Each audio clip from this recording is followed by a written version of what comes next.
آزادی کی جہاں تک بات ہے، 14 اگست 1947 کو ہم آزاد ہوئے، یعنی ایک آزاد مملکت، آزاد ملک ہمیں نصیب ہوا۔ اللہ کا احسان ہے یہ پیارا پاکستان۔ لوگ جشن آزادی مناتے ہیں، میں آپ کو مقصد آزادی کی طرف لاؤں۔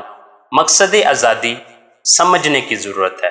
اسلام و دین پر عمل، ایک اسلامی ریاست کا قیام جہاں دین پر عمل ہوگا، قرآن و حدیث پر عمل ہوگا، کھل کر اسلام اور دین کی خدمت ہوگی اور عبادات ہوگی۔ اور آج 2023 دنیا میں پاکستان سے وابستہ پاکستانی جشن آزادی کی خوشیاں منا رہے ہیں۔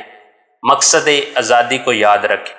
اب تو ایسا ہے نہیں کہ قومیں آ کر اپنا اثر ہم پر ڈالیں گی، میڈیا ہے، میڈیا کے ذریعے ہم نے جس طرح دوسری قوموں کے انداز اختیار کیے ہوئے ہیں، ایسا لگتا ہے کہ بدن تو آزاد ہو گئے ہیں، سوچ آزاد نہ ہو سکے، ہم کلچر میں آزاد نہ ہو سکے، ہم اپنے زندگی گزارنے کے معاملات میں آزاد نہ ہو سکے، ہم کسی کے پابند لگتے ہیں، ہماری سوچیں پابند ہیں۔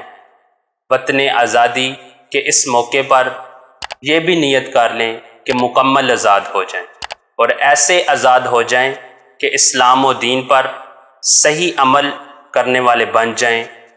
پاکستان کا مطلب کیا؟ لا الہ الا اللہ۔ کون ہمارے رہنما؟ محمد الرسول اللہ صلی اللہ علیہ وسلم۔